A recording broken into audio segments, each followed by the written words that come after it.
Okay, so welcome everyone. I'm Beth Ribet. I'm the Director of Repair and the host of the Civics Project. Our subject today is Veterans Affairs, and I'm looking forward to diving more into the subject. But I'd like to begin first with a land acknowledgement. Repair acknowledges the Gabrielina Tongva peoples as the traditional land caretakers of Tavangar, the Los Angeles Basin and South Channel Islands. And we're grateful to have the opportunity to work for the Taraha Tone, the indigenous peoples in this place. We pay our respects to Hanuk Fatam, the ancestors, Ahihiram, the elders, and Eohinkam, our relatives in the past, present, and emerging. As I mentioned, our subject today focuses on Veterans Affairs.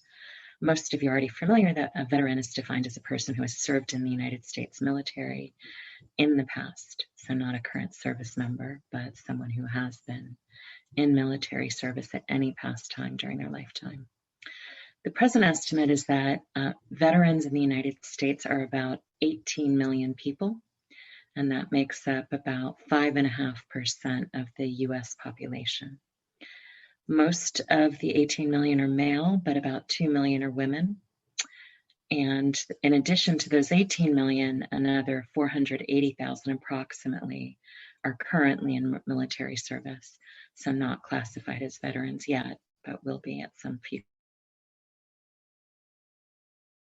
point. The US military is generally understood to be the largest single employer in the United States. So our aim today is to focus on the policies and politics that affect former military. And policies affecting veterans is a complicated subject in part because there's just so much of it. So just in 2020, the US states, the District of Columbia and Territories, and the US government collectively sponsored 824 different bills. Again, this was just last year that affected either veterans or current military or both. And since 2010, the record indicates that we've 184 combined state and federal bills produced, though of course not all of these have passed and become law. And this is thanks to the record keeping on this is thanks to the National Conference of State Legislatures. So I want to stress that there is no one person who is familiar with all of the policy affecting veterans, nor is there even one entity that's unilaterally responsible for tracking all of it, although there are certainly entities that make a significant effort. So I'm going to break this down into talking about a few areas. I'm going to start with healthcare and then move more briefly into employment and discrimination, education, disability benefits, and then a little bit more about what we know about patterns of service. So beginning with healthcare, as noted, there's been an ongoing dynamic in recent and prior decades that military recruiters have recruited people into the military by telling them that if they join the military, they'll receive free healthcare for life, both for themselves and for their dependents, the immediate family members, which can include spouse and children. So one of the challenges is that while military recruiters have made this promise, the government has basically said, well, we're not bound by it and we don't have to uphold it.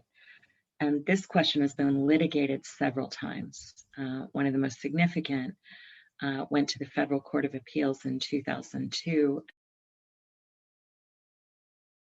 And what the court found was that for a military recruiter does not constitute a contract and is not enforceable. So if a military recruiter acting on behalf of the US military promises you something about as a condition of your recruitment, the government is not bound by it. The government does not have to honor that promise. So this was heard in 2002 at the appellate level, the Court of Appeals for the federal courts, and the Supreme Court denied hearing it at all. And so that became the standing doctrine. So in essence, whatever you're promised by a recruiter is not enforceable unless it's already codified in existing legislation. So now that we know that being in the military does not necessarily guarantee free healthcare for life for service members and their dependents, what does it mean?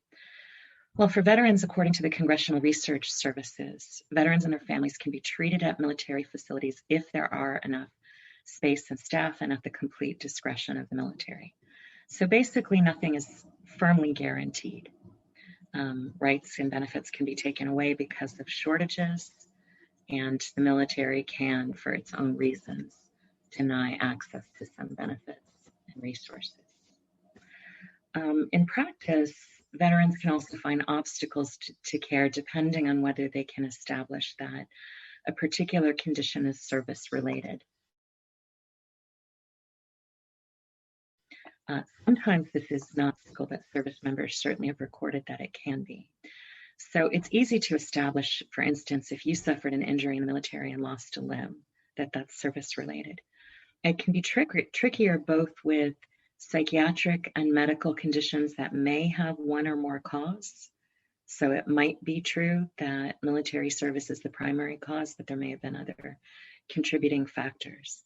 Imagine, for instance, if you suffer occasionally from depression before enrolling in military service and you leave service with relentless and severe clinical depression. The challenge, of course, is to establish that a condition that pre-existed your military service is service-related, even if your military service can significantly escalated the diagnosis.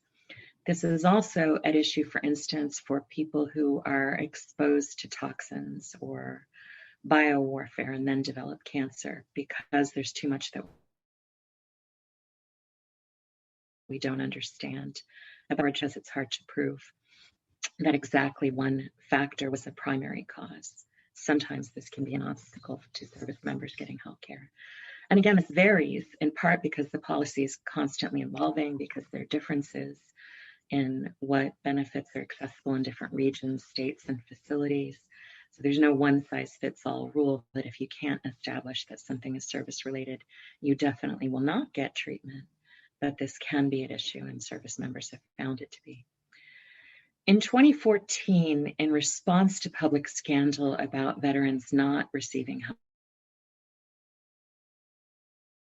care, Congress passed the Veterans Choice and Accountability Act, also known as the Choice Act, which allows veterans to secure health care and have the government essentially pay at least some portion of it from an outside provider who's not with the Veterans Administration when it's been demonstrated that the VA is inaccessible because the patient has not been able to get an appointment in a timely way, or the patient is not close enough to any VA facility to access it.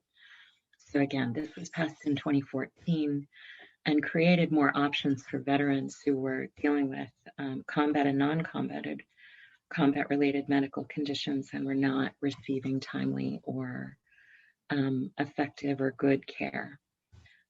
However, there have been significant record-keeping challenges. So one of the things to keep in mind is that the Veterans Administration is, again, the single largest healthcare system in the United States, accountable for providing service to at least up to those 18 million people. Not all use it, but many are. And once we see more veterans seeing outside providers, the outside providers are supposed to forward records to the Veterans Administration and generally do, but there's been an enormous backlog in scanning and documenting and keeping those records updated within the VA. And the reason that that can be really significant is that if an outside doctor gives you a diagnosis that the VA has not updated, that can be an obstacle to you getting referred, for instance, to specialty care to deal with that diagnosis.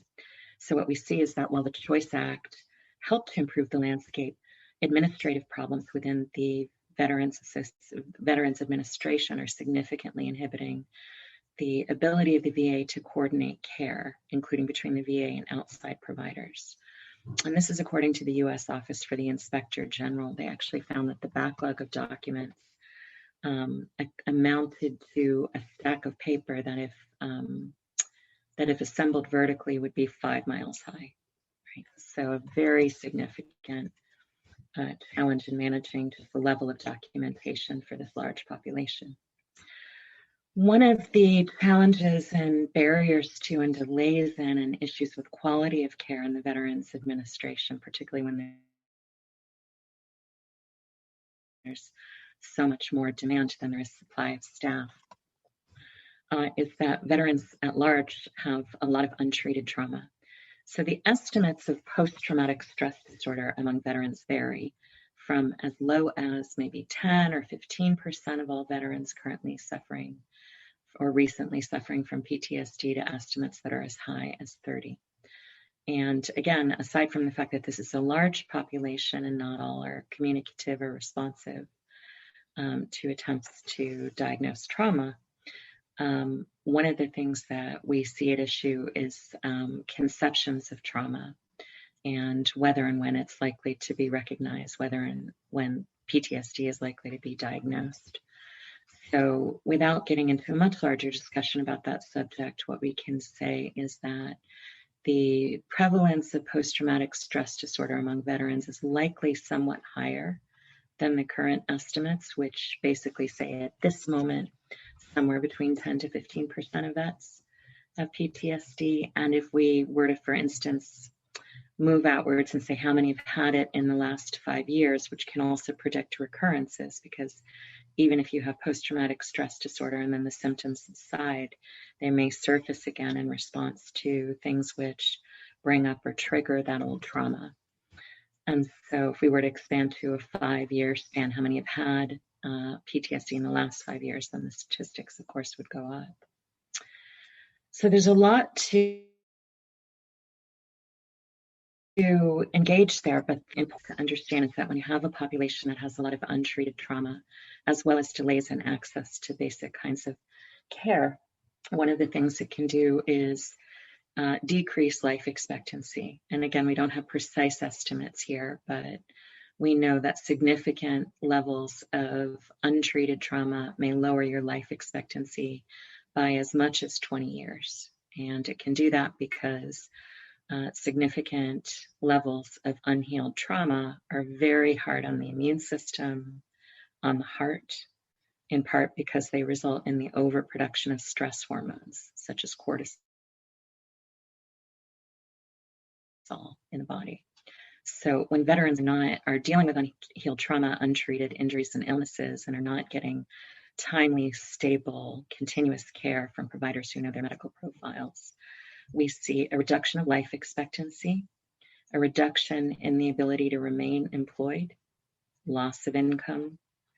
And again, economic challenges associated with unhealed trauma can be a combination of reduced ability to work and then just increased costs of living associated with dealing with trauma. So we can see that's really deteriorate economically as a result of impaired access. Excuse me, my cat's trying to get in on the action. Impaired access to medical care. I'll talk a little more briefly today about a few other areas of veteran-related policy. One is discrimination, and the primary instrument which prohibits discrimination against a person who is either in military service or a former veteran is the Uniformed Services Employment and Reemployment Rights Act, also known as USERRA. So USERRA basically says you cannot discriminate against somebody, whether in hiring, promotion, or firing, or conditions of work, including pay, based on a record of military service.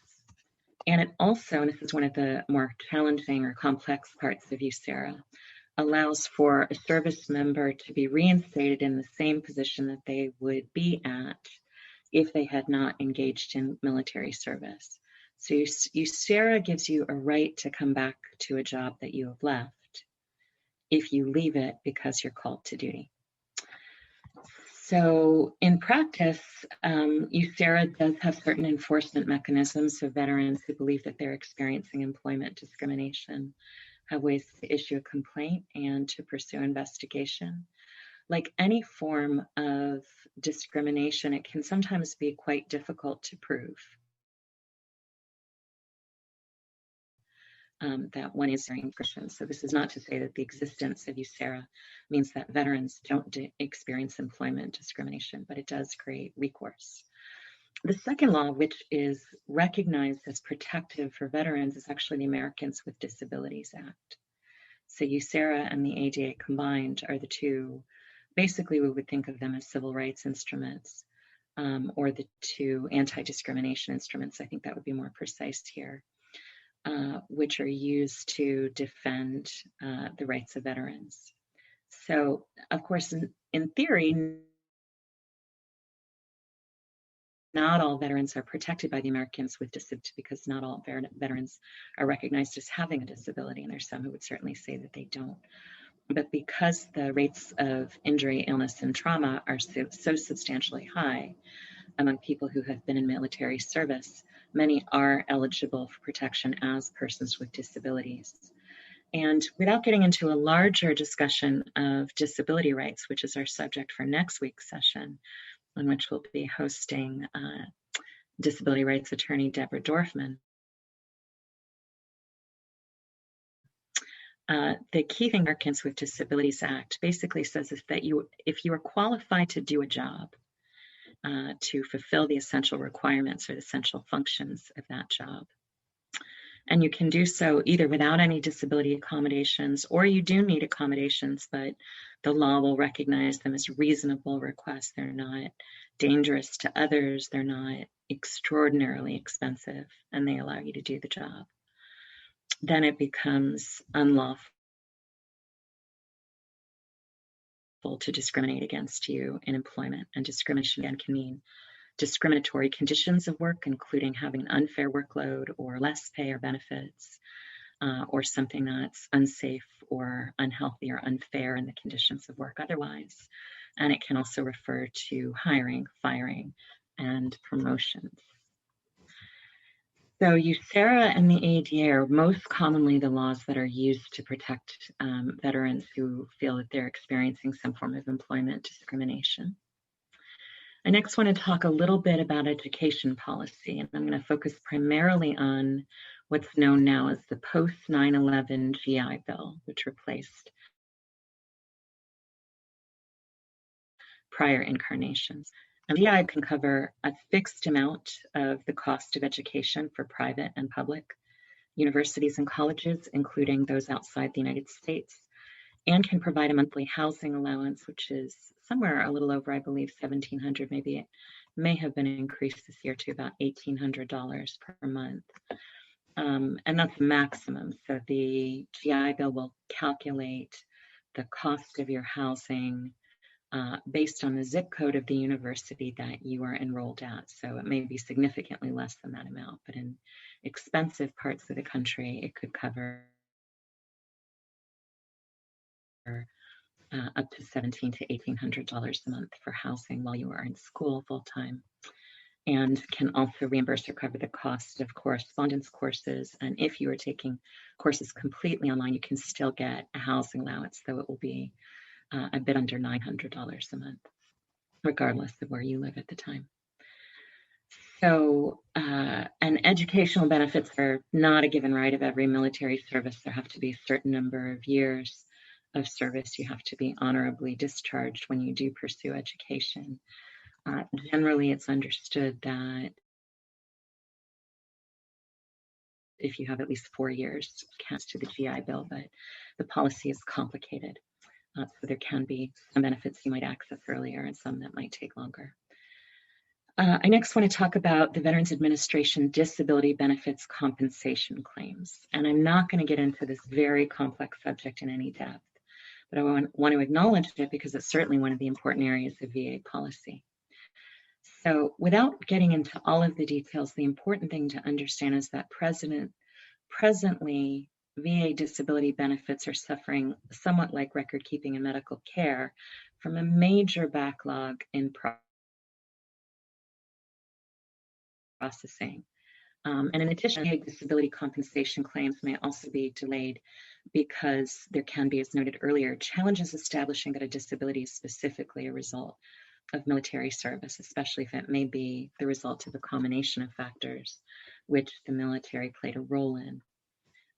So disability benefits compensation claims are not always granted, of course, but even when they are, and there are no appeals and it just goes straight through, it can still take a significant amount of time, and it's varied and has gone up by several months in the pandemic.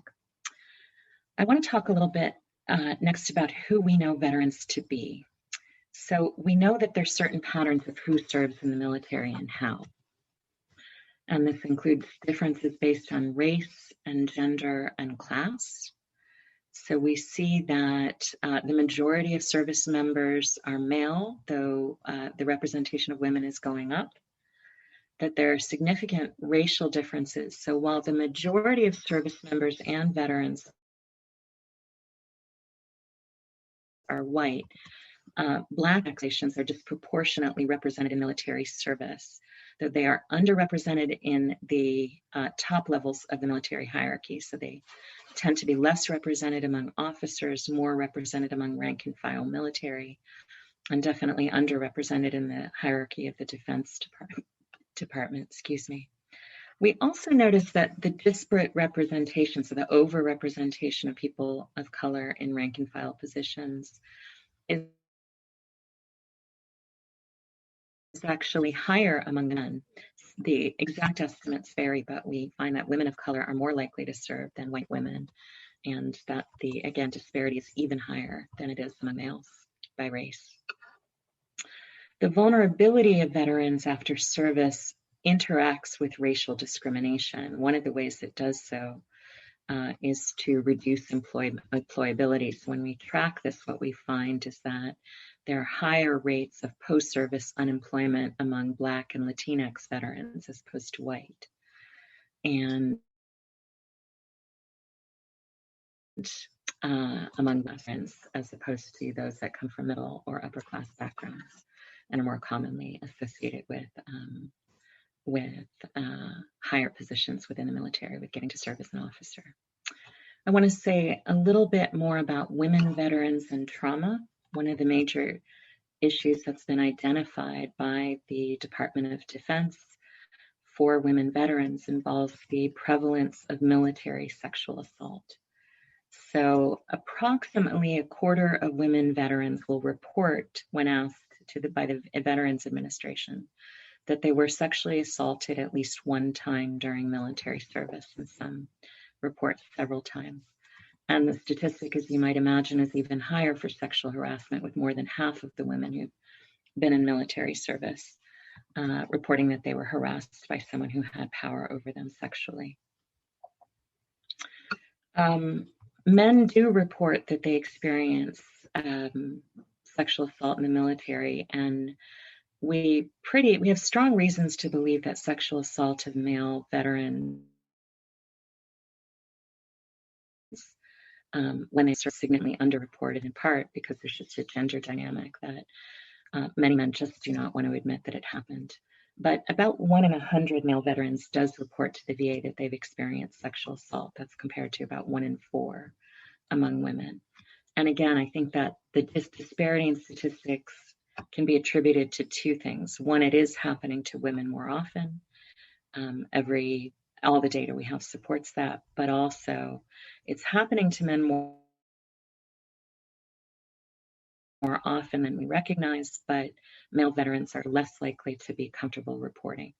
So I would say both statistics, the 1 in 4 for women, the 1 in 100 for men, are low, because there are always people who will not acknowledge that sexual assault occurred, but the statistics are alarming regardless.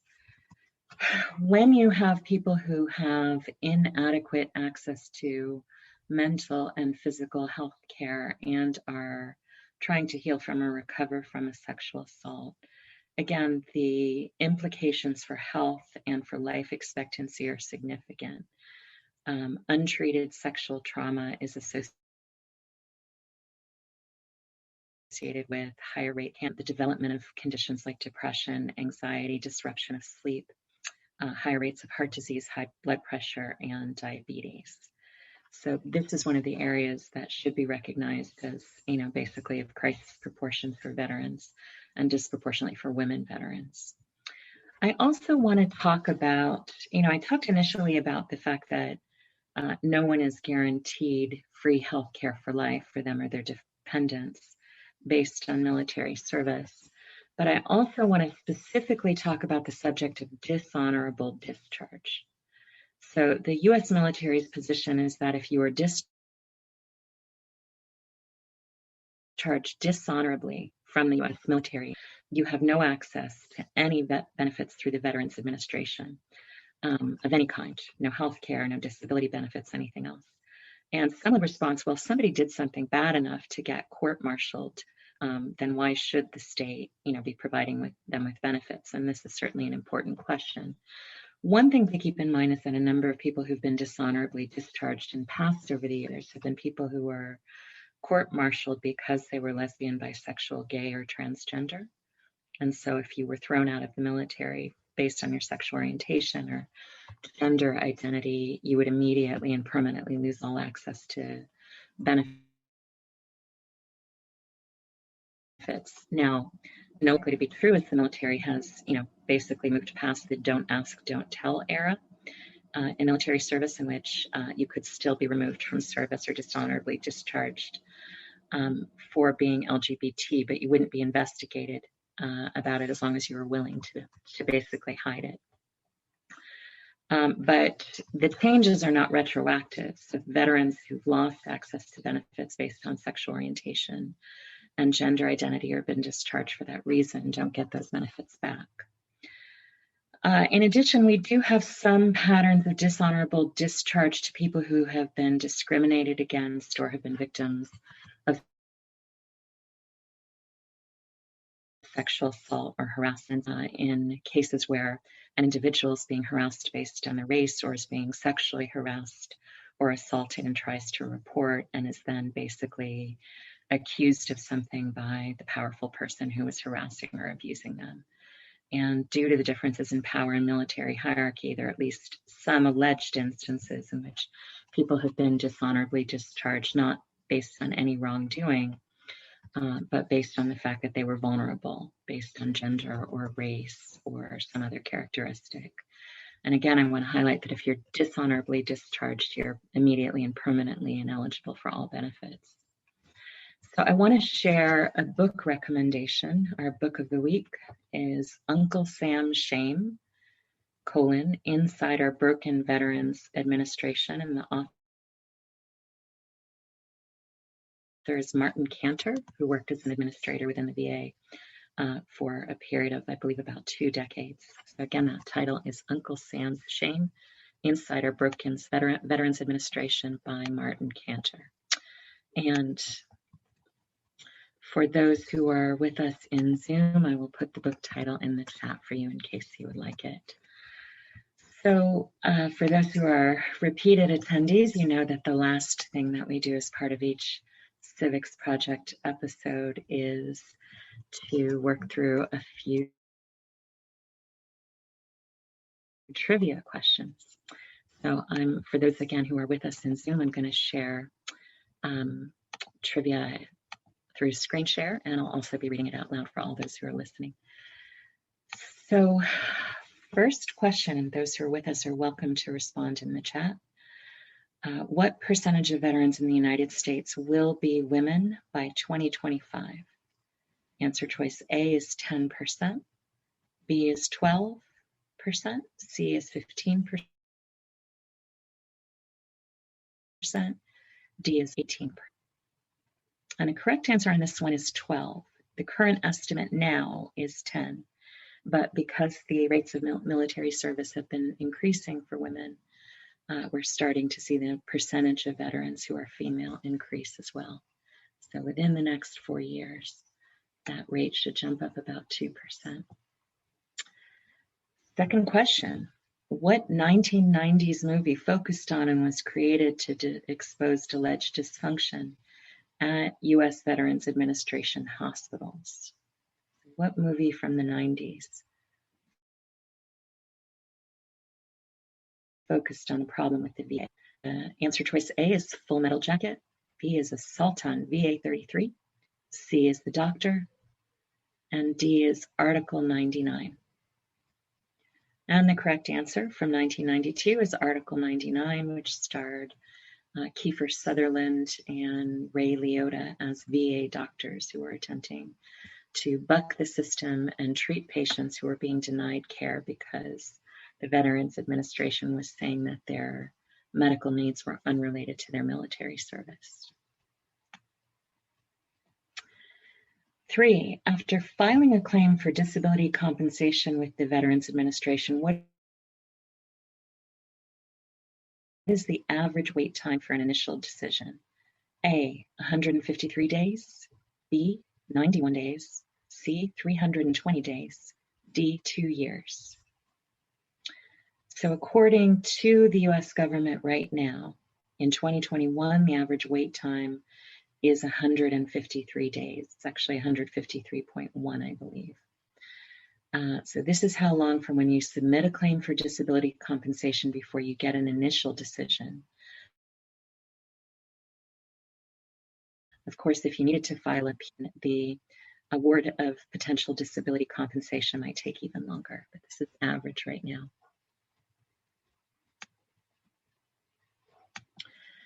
So for our Zoom attendees, I'm including some links to more places that you can learn, and I'll be sure to share those in the chat as well. I want to thank everybody for listening in today and say a little bit more about what's upcoming.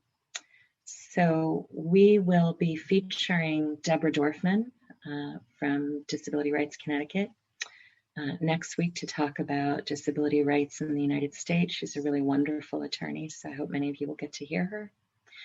And on May 30th, we're going to feature Dr. Janine Abrams-McLean, the Vice President of Fair Count, which focuses on the U.S. Census and voting rights. I've heard Dr.